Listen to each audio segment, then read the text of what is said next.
Welcome back, everybody. Hello, my name is Keith, and I welcome you back to this installment, my continuing series on world government UFO disclosure.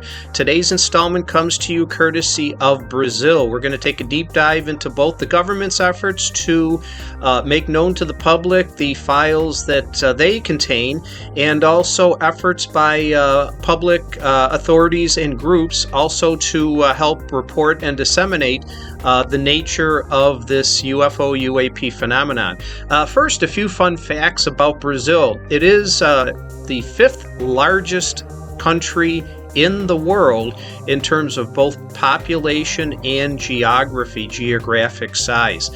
To date, over 20,000 pages documents have been released by the Brazilian government in terms of the UAP phenomenon, but it is generally agreed and known that they are covering up and still have not disclosed quite a few more. And when I get into a couple of specific cases, I'll circle back and reference that statement that I just made here right now.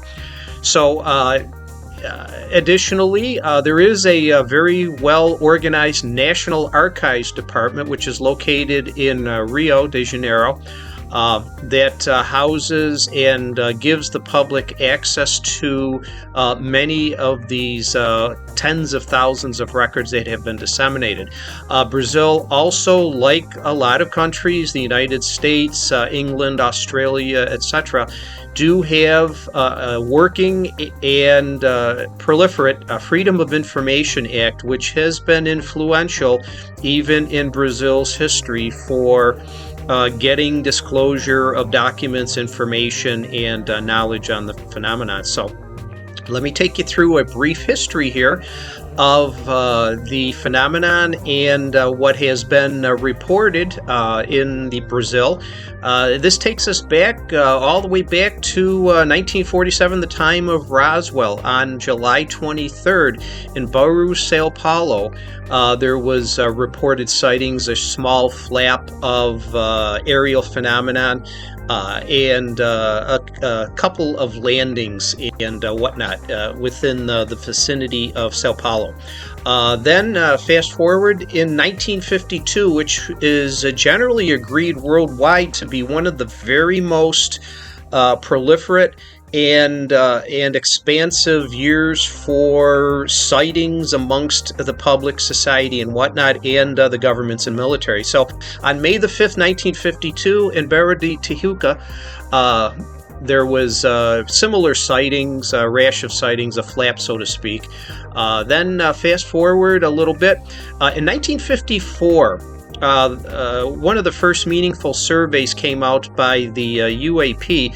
The Superior School of War was the organization that conducted the survey, and the conclusions amongst a sample size of the public and some military and government officials, the conclusion was drawn was that this UAP phenomenon is real. So they became one of the first countries to openly admit that this phenomenon does exist.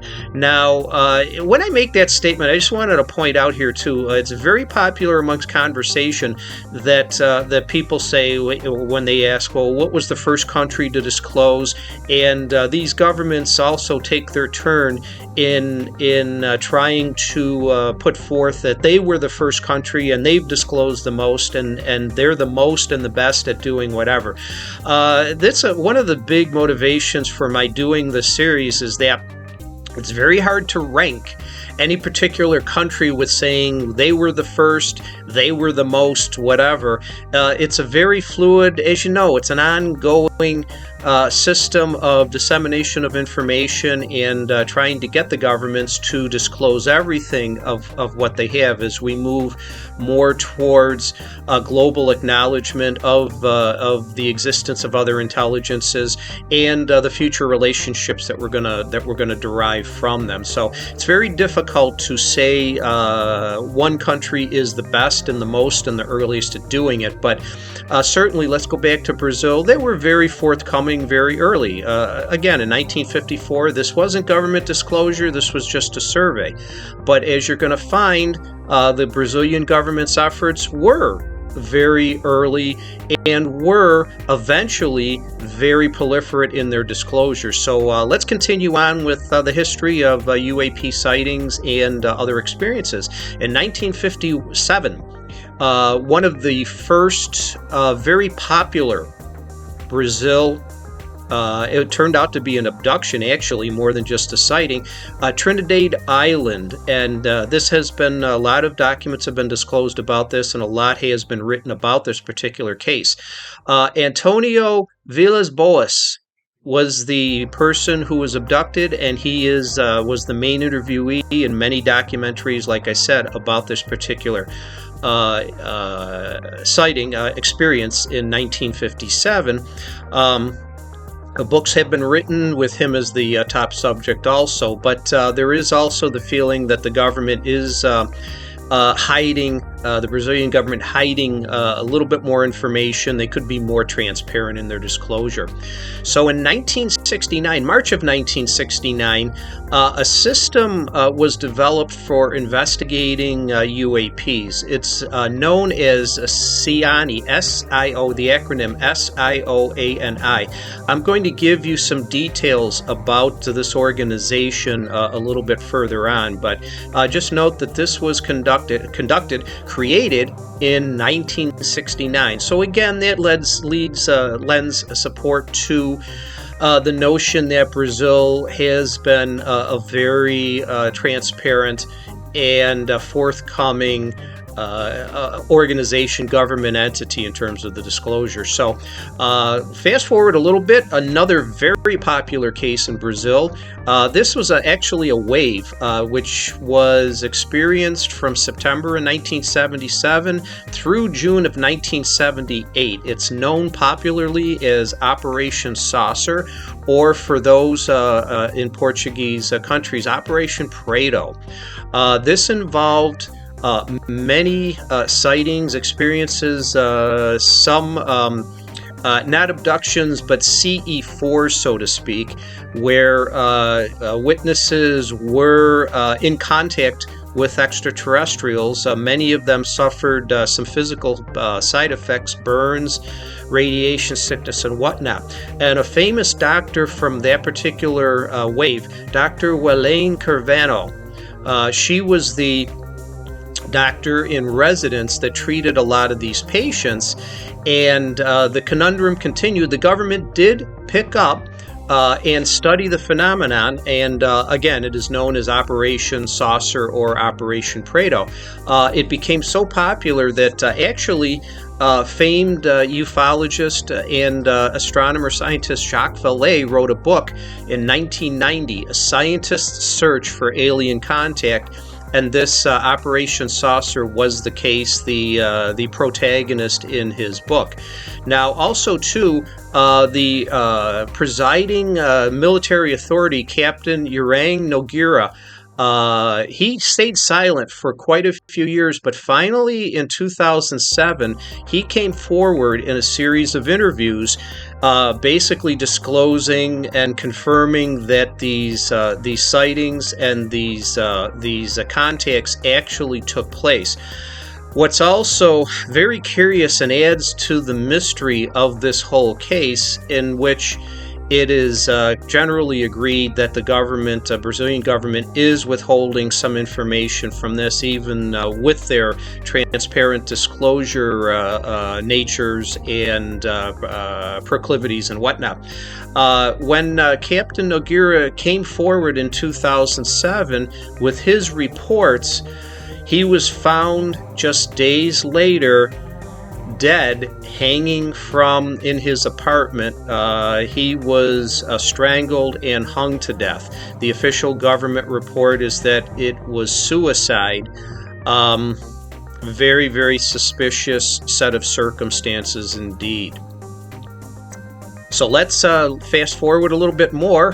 In May the 19th, 1986, another very popular case in Brazil, popularly known as the Night of the UFO in Sao Paulo, where hundreds of military personnel, including military air support and whatnot, have film footage, radar, and other scientific data collections of UAPs that were tracked, and some all under intelligent control, and some flying. It's estimated that they were flying at more than 11,000 miles an hour. That, ladies and gentlemen, as you know, is it's approaching the breakaway speed for actually breaking out of Earth's atmosphere and going into orbit. So that's pretty fast. And even fast forward to today, it's a little bit suspect whether humankind has that capability for flying at 11,000 miles an hour. Although, personally, as I wink my eye here, I think that humankind does possess that capability right now. So, then fast forward a little more. In January 1996, another very famous Brazilian case. Varginha was the site where a ship actually crashed. 2 bodies were recovered, and this whole episode was witnessed by 3 female sighters, witnesses, who actually saw one of the occupants of this craft, who was still alive and hiding to try and get away from the military, police, and the Brazilian government efforts to try and contain the situation and to gather up all of the evidence, so to speak. They were very, very quick in responding to this particular case. And as I circle back, as I mentioned, this is an area where, even though a lot has been disclosed in terms of documentation, it's feared that the Brazilian government is holding back more data on the Varginha case here than any other single case within their history or whatever. So it's become so important that actually, just as I speak here right now, as I give you this report, my colleague James Fox actually just released a documentary film, Varginha, the Brazilian Roswell. I did happen to catch a screening of it just a few weeks ago, and it's very compelling, and he has dug up some new information, but again, the conclusions are that the government is withholding an awful lot. So we fast forward from from 1996 and 2014, yet another very famous case in Brazilian.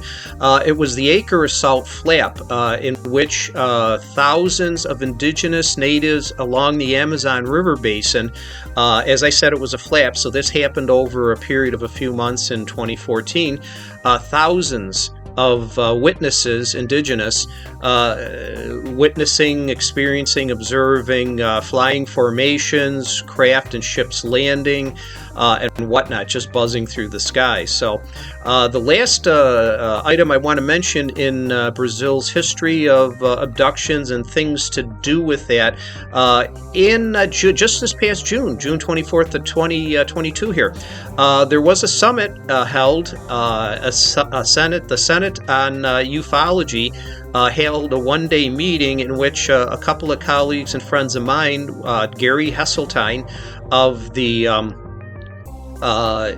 Coalition for Extraterrestrial Research, the ICER group, and longtime UFO witness, U.S. military pilot Robert Salas, gave testimony to the Brazilian government audience in terms of the ufology phenomenon. So I could go into more details about Brazil, but I think that's enough evidence to give you the conclusion that Brazil certainly has had a very rich and proliferate history in the UAP. So let me switch quickly here to main contributors. As with all of the countries in my survey, as you'll come to find out, And as you've already found out, there seem to be main contributors from the general public, very influential and very informative and educational in terms of disseminating the nature and discoveries of this subject. Well, Brazil is no exception. Ademar Jose Guevard, or popularly known as A.J. Guevard, has spent well over 40 years in the ufology study. He was the creator and is still the chairman and publisher of Brazil's UFO magazine. And the website for that is I'll give you here, and then also to remember that when I give you websites, there'll be also the addresses will be posted on my Facebook page, The Humaniverse. So I encourage you to pop over to the Humaniverse page, and you can obtain information. But here, Guevard's UFO website, ufo.com.br for Brazil.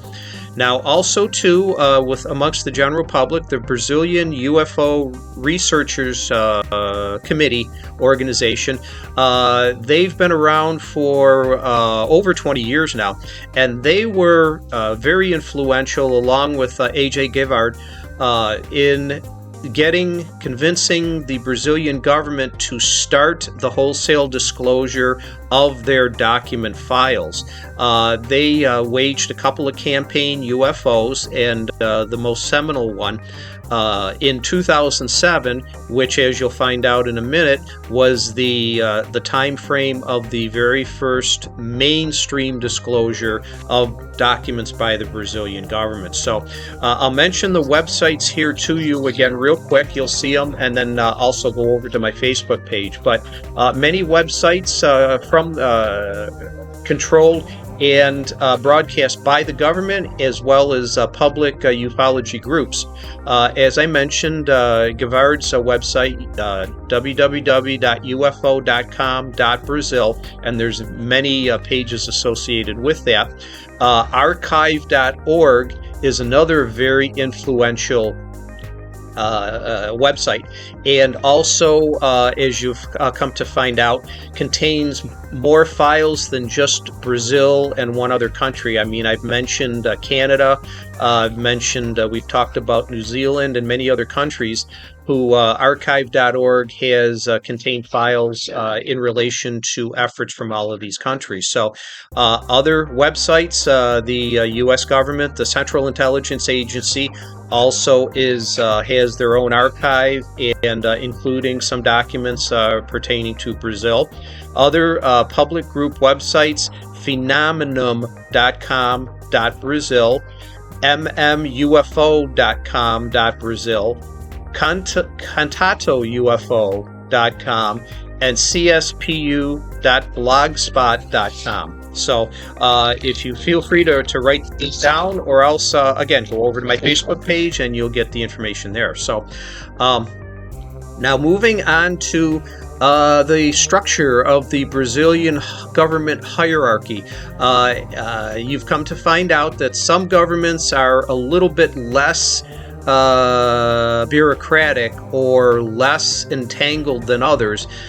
Brazil, in that classification, has one of the more proliferate and more entangled government agency involvements of our survey here. So amongst the various government entities that do share information and have had contact and activities within the UAP phenomenon include the Brazilian Air Force, the Navy, the Army, Federal Fire and Police, and especially to do with the Varginha case, where it was reported by many witnesses that fire and police played a very, very prominent role.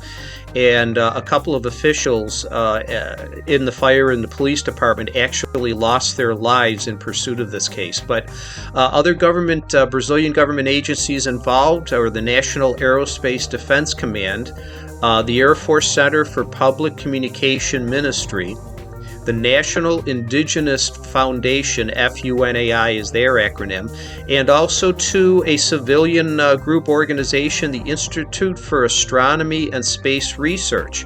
And this particular organization was formed in January of 2008. So, like other countries, Brazilian's government is very deeply involved, but also too hand in hand with some private, commercial, or educational institutions such as the Institute of Astronomy and Space Research and other aeronautical, astronomical organizations. So, let's go to the disclosure history for Brazil here. It began in 1969, as I mentioned before, the SIANI, SIOANI, System for Investigating Unidentified Aerial Phenomena. Now, again, formed in 1969, so this certainly was a very, very early attempt by any world government to organize, disseminate, disclose, and educate the public on these phenomena. If you remember, especially in the U.S., 1969 was around the time where U.S. Project Blue Book was being basically disbanded with the publication of Edward Condon's book, containing the reports on what the history of Operation Blue Book and their findings on many studied case phenomenon. So 1969 was a very seminal year, but here Brazil created the System for the Investigation of Unidentified Aerial Phenomenon. Its acronym is SIOANI. Now this is important because this organization consists of 6 different departments. The head authority is known as the System 4. So SIOANI was the central agency, so to speak. And again, created in 1969, it's the collective resources of personnel and material dedicated to the investigation and research of the so-called unidentified aerial objects, UAO phenomenon, and that's the popular term in Brazil, meaning the same thing, UAP, UFO, their acronym is UAO. Now, as I mentioned, the SIOANI consists of many different departments. The first of these is what's known as the CIOANI, and that just means the Center for the Investigation of Unidentified Aerial Objects, CIOANI, a central body, a central but not the central body of the system.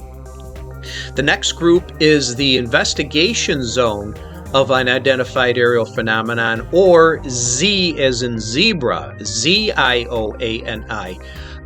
The scope of this particular group, it's just consists of a geographical area which comprised the offices for the investigation of aerial objects.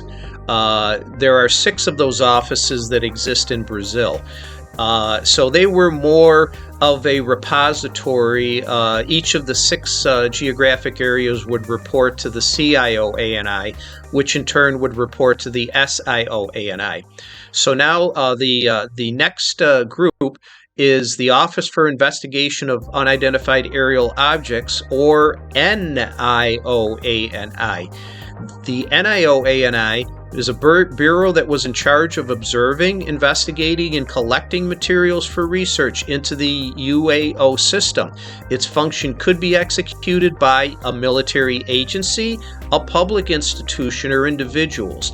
Now, this is not unique, but a little bit more nuanced in that Brazil did seem to have very high levels of cooperation between government, public and private commercial institutions and organizations, at least in some matters anyway. So The NIOANI, again, was a reporting agency to the CIOANI, which then, in turn, reported everything to the SIOANI. So a couple more departments of this particular agency: the LIOANI, Research and Analysis Laboratories, supporting agencies for the accomplishment of research tasks and material analysis related to UAO. So together, the NIOANI and the LIOANI, you can liken them to the Mutual UFO Network, the MUFON organization, in which they have similar departments, MUFON,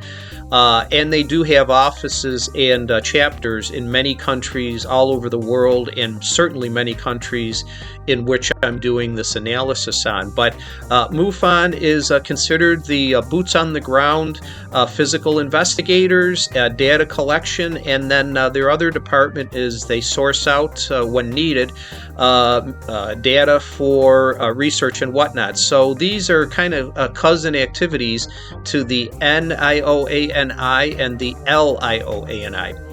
So wrapping up here, two more departments to speak about.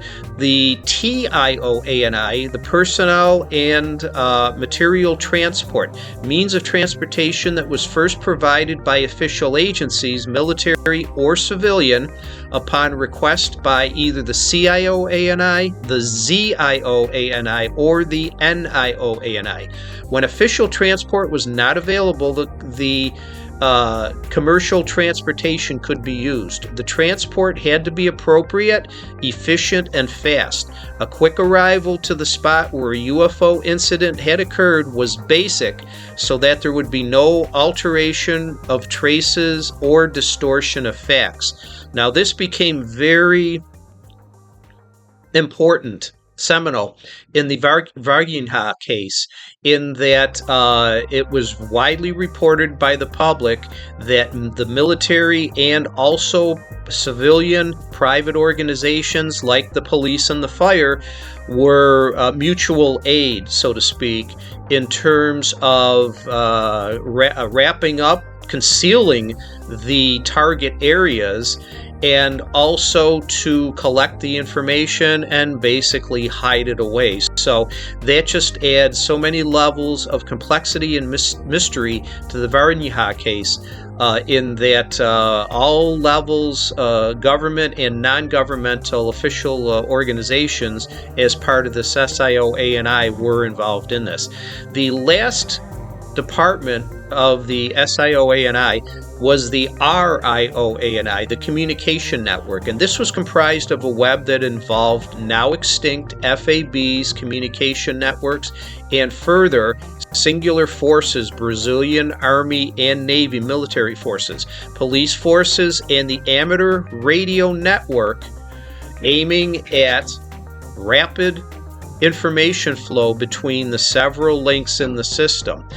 SIOANI reported to the Ministry of Aeronautics, but the results of its work was forwarded to the Air Force's Chief of Staff.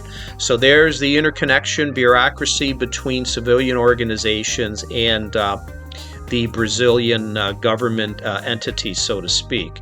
So the conclusion, the SIOANI was not a top secret agency, and that even civilian researchers took part of its procedures. All the structure proves that Brazil was a very leading country in the world to ever officially and publicly admit the reality of the UFO phenomenon, which, as I mentioned, back in 1954, the first surveys were done, and at least the public and some government officials did conclude that this UAP, UFO, UAO phenomenon was certainly real, and that the government, by witness of the creation of this SIOANI organization, was very forthcoming and upfront in terms of at least getting organized in terms of broadcasting and educating society on the system. So, in conclusion, yes, Brazil was very active, has been, and continues to be very active